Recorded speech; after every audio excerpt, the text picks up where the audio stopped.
too honest. I'm tired of living on a broken promise. Since everything I do seems to come right back at me. Don't tell me what is right or what. Salut les filles, je suis ravie de vous retrouver dans cette nouvelle vidéo. Pour celles qui ne me connaissent pas, je suis Ludivine ou Ludie sur les réseaux sociaux. Je suis coach sportif pour femmes et je vous aide à être au top à chacune des étapes de votre vie via le sport, la nutrition et un positive mindset. Aujourd'hui, on se retrouve dans ma cuisine et je vais partager avec vous 3 recettes qui sont avant tout gourmandes, équilibrées, avec des ingrédients complets, locaux ou pas, parce que j'ai des produits surgelés donc je sais pas d'où ça vient, mais en tout cas ça permet de faire des plats rapides quand on est une maman, quand on bosse, quand on n'a pas le temps. Des fois on n'a pas le temps de couper tous ces petits légumes, donc je sais qu'il y en a plein qui vont me dire ah mais Ludie, je sais, mais voilà, on choisit son bord. Moi j'utilise du frais, j'utilise du surgelé, j'utilise un peu de tout, mais avant tout je veux que mes plats soient relativement bien équilibré et que ce soit pas non plus la galère à faire. Voilà, mais je vais arrêter cette intro là parce qu'il y a mes pâtes qui sont en train de cuire. Vous allez voir, il y a une recette avec des pâtes trop bonnes, donc là il va falloir que je les égoutte. On fait 3 en 1, 4 en 1, on fait l'intro en même temps, on fait cuire les pâtes. Si vous voulez retrouver les recettes, c'est sur mon blog gogirls.com. et si vous refaites les recettes, n'hésitez pas à me taguer sur Instagram, Ludie avec un Y, près du bas, Go Girls. Voilà les filles, on se retrouve en image pour ces 3 recettes qui cartonnent. Alors voici de quoi vous allez avoir besoin pour cette première recette. Des légumes, là je les ai pris surgelés, julienne de légumes de chez Picard. Vous pouvez très bien prendre n'importe quel type de légumes de votre choix frais que vous pouvez faire revenir au four. Vous allez avoir besoin, donc l'ingrédient phare de ce crumble, c'est les pois chiches avec farine complète de riz, farine de riz complet, du tahini, ça aussi. Alors moi j'utilise du tahini, vous pouvez prendre si vous voulez un autre beurre d'oléagineux. On peut peut-être tester avec du beurre d'amande ou du beurre de noix de cajou, donc ça peut être pas mal. Mais moi j'aime beaucoup le petit goût du tahini. Le curry, pareil pour donner mon petit goût. Après pareil c'est optionnel, vous pouvez changer le type d'épices, c'est vraiment vous qui choisissez. Du sel et un petit peu d'huile d'olive. Donc c'est parti, je vous montre ça. Donc pour ce petit crumble, c'est vraiment tout simple, c'est un crumble végétal à base de pois chiches. Donc vous allez venir rincer vos pois chiches, c'est des pois chiches en boîte que j'ai pris. Donc une boîte de pois chiches que vous mettez ici. Ensuite on prend de la farine, donc là moi j'utilise de la farine de riz complète. Donc on met à peu près 80 g de farine. Alors moi j'utilise le Thermomix, mais vous pouvez utiliser bien sûr votre mixeur classique. Ensuite tahini, donc c'est de la pâte de sésame, c'est vraiment délicieux. Donc vous mettez à peu près 2 grosses cuillerées à soupe de tahini comme ça. Pareil, hein, moi j'aime bien faire un petit peu au pif.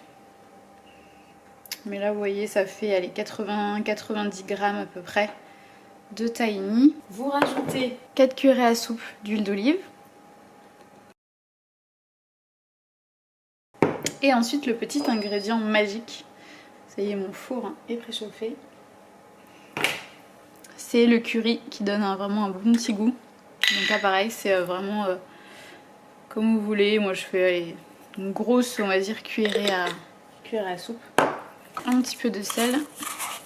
Moi j'ai fini dans ma boîte. Je n'ai plus. Hop. Et on vient mixer.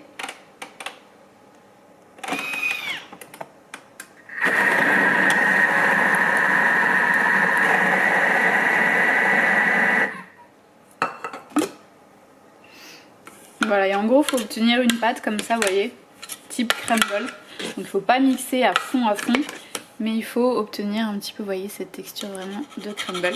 Et voilà, votre crumble est fait. Voilà, et ensuite vous venez faire revenir vos légumes. J'ai mis un petit peu d'huile d'olive et je fais revenir ça quelques minutes.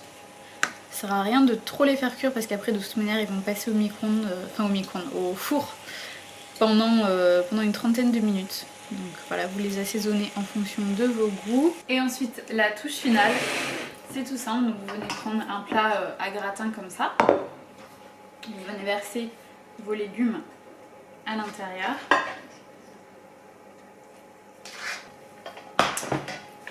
Une fois versé, vous allez prendre donc votre crumble que vous allez venir placer au-dessus de vos légumes. Donc moi souvent quand je fais cette recette, ça me sert souvent pour 2 plats. Là je mets à peu près la moitié de mon crumble sur mes légumes. Et après je conserve le crumble et je l'utilise pour une autre recette pendant la semaine. Et mon prochain test, ça va être de faire ce crumble là avec des pois chiches mais en version sucrée. Donc je vais faire mes petits tests et puis je vous dirai ce que ça dit. Mais voilà, donc en fait voilà, vous avez tout qui est parsemé. C'est un beau petit crumble comme ça. Et ensuite vous venez enfourner ça à 30 minutes à peu près au four à 180 degrés. Et vous avez un merveilleux petit crumble bien équilibré, plat végétal avec la source de protéines qui vient donc des pois chiches et du tahini, les légumes, les glucides, enfin voilà, c'est parfait. Pour cette deuxième recette que j'adore, franchement, je la fais en, allez, 5 minutes top chrono, c'est vraiment super rapide, à condition d'avoir fait cuire au préalable ces petites pâtes. C'est des pâtes lentilles corail, donc c'est fait à base que de lentilles corail. Moi j'adore utiliser ce genre de pâtes parce que du coup ça apporte les protéines végétales. Je les trouve sur le site de Casidomi. D'ailleurs vous avez un code promo avec Ludivin, vous avez moins 20 € sur votre abonnement annuel. C'est vraiment un super site, moi j'achète plein de trucs, dont ces pâtes. Donc voilà, top. Ensuite vous allez avoir besoin de mushroom, champignons shiitake. Ça je les achète en magasin bio, ils sont surgelés. Vous pouvez utiliser aussi des champignons frais, enfin voilà, le type de champignons que vous voulez. Vous avez besoin de lait de coco, alors pas toute une brique. Moi je mets toujours un petit peu au pif, mais on va voir dans la recette en image combien je mets. Et puis ensuite pour donner un bon petit goût, persil, échalote et l'ingrédient secret, la moutarde qui donne vraiment le petit fini de cette recette. Donc vous allez voir, c'est super simple et super rapide. Les pâtes, moi ce que je fais souvent, en fait pour que ce soit vraiment rapide, c'est que je les pré-cuis. Souvent le dimanche, je fais un paquet ou même 2 paquets comme ça que je stocke dans mon frigo. Et puis après j'ai juste besoin de mettre dans ma poêle. Je rajoute mes petits trucs et puis voilà, c'est que j'ai pas besoin à chaque fois de faire cuire. Donc je commence par mettre un petit peu de matière grasse. Donc là moi j'utilise du ghee, c'est du beurre clarifié. Et j'utilise souvent ça comme matière grasse pour commencer mes plats et faire revenir mes petites herbes. Donc on commence par faire revenir un petit peu les échalotes, des échalotes qui sont surgelées, qui viennent de chez Picard, parce que souvent j'ai la flemme de couper toutes mes échalotes. On va revenir ça d'abord. Ensuite, une fois que les petites échalotes sont bien revenues, vous allez venir mettre vos petits champignons, shiitake ou pas. Vous pouvez prendre du frais, c'est bien, c'est encore mieux même. Donc je vous dis vraiment cette recette, mais elle est d'une rapidité assez folle. Vous pouvez ajouter en même temps le persil. Moi j'adore, j'en mets souvent énormément. J'adore le persil, c'est une très bonne source de fer. Ensuite, une fois que tout est bien revenu, vous allez venir ajouter donc vos pâtes de lentilles corail. Donc moi, comme je vous ai dit dans l'intro, elles ont trop cuit. Donc elles sont un peu molles. Ça va faire un peu de la bouillasse. Mais c'est pas grave. On va rajouter donc du lait de coco. Donc là pareil, c'est moi en fait je suis le type de fille qui ne calcule pas vraiment les quantités. Donc du coup je fais souvent un petit peu à vue d'œil.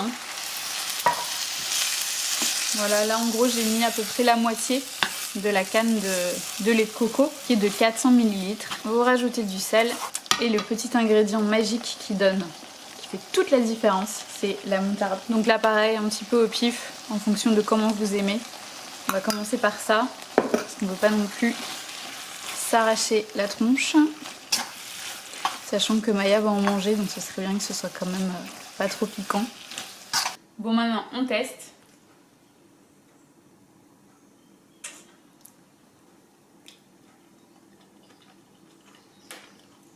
C'est parfait. Quantité de moutarde, quantité d'échalotes, parfait. Donc vous avez vu, c'est vraiment au pif. Mais voilà, chacun fait en fonction vous ajustez. J'ai peut-être rajouté un tout petit chouïa de sel. Mais voilà, c'est vraiment délicieux. Donc là, je vais attendre que ça refroidisse. Et ensuite, je vais prendre mes petits plats, mes petites boîtes en verre. Je vais stocker ça là. Hop, une fois que c'est bien froid, je peux le mettre au frigo. Et juste le faire réchauffer du coup ce soir ou dans les prochains jours, quand j'en aurai besoin.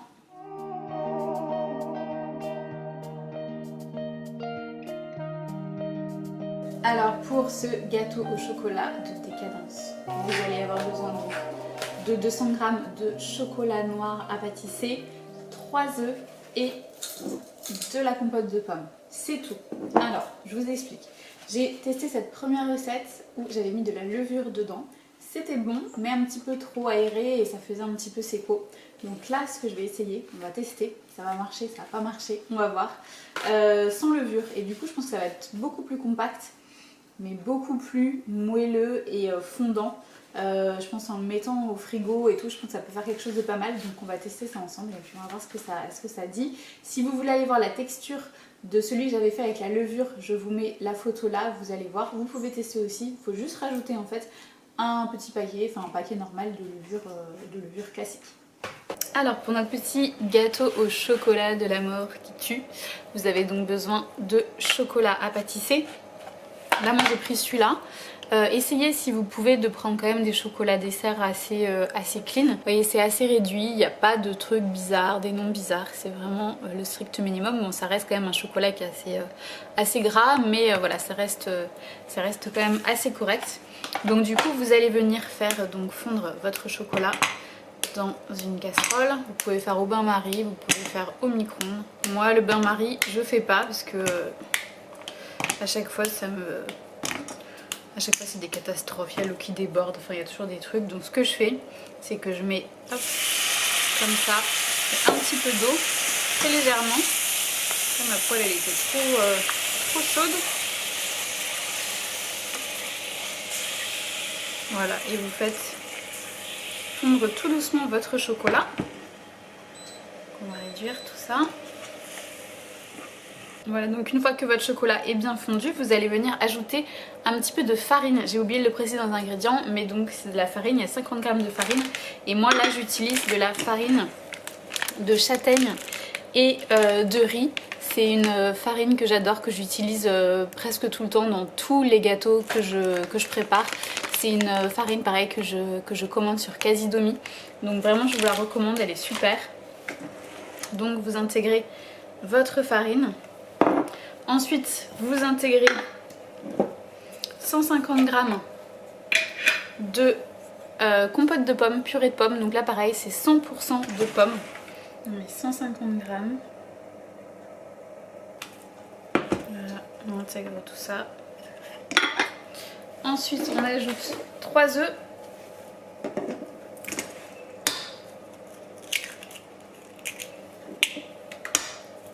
Vous pouvez bien sûr, si vous voulez, tout mixer. Et si vous avez un robot, vous pouvez faire tout ça au robot. Moi là je fais tout ça à la main et puis rapidos. Normalement ça fait pas trop de grumeaux parce qu'il n'y a pas beaucoup de farine. Donc vous mélangez tout ça bien. Et le petit ingrédient secret qui donne tout, c'est rajouter un petit peu de sel. En fait moi normalement quand je fais mes fondants au chocolat et quand c'est des recettes normales, je mets du beurre et je mets du beurre demi-sel et là du coup ça va apporter la petite touche qu'on n'a pas parce qu'on n'a pas de matière grasse. Donc je mets une bonne grosse pincée, vous voyez, et vraiment ça donne le petit côté tellement bon. Testez, dites-moi dans les commentaires si vous voyez une différence. Moi j'aime beaucoup. On va tester. Enfin non, je vais pas tester parce que je suis enceinte et c'est vrai qu'il y a les œufs qui sont crus. Donc là je vais pas tester. Mais si vous n'êtes pas enceinte, testez et voyez si au niveau du sel ça va. Ensuite vous allez venir prendre un moule. Donc moi j'utilise des moules en silicone. C'est de la marque Flexipan, j'en ai plein. À une époque ma mère vendait des moules Flexipan et du coup j'ai toute une collection et c'est vraiment top. Et donc vous venez...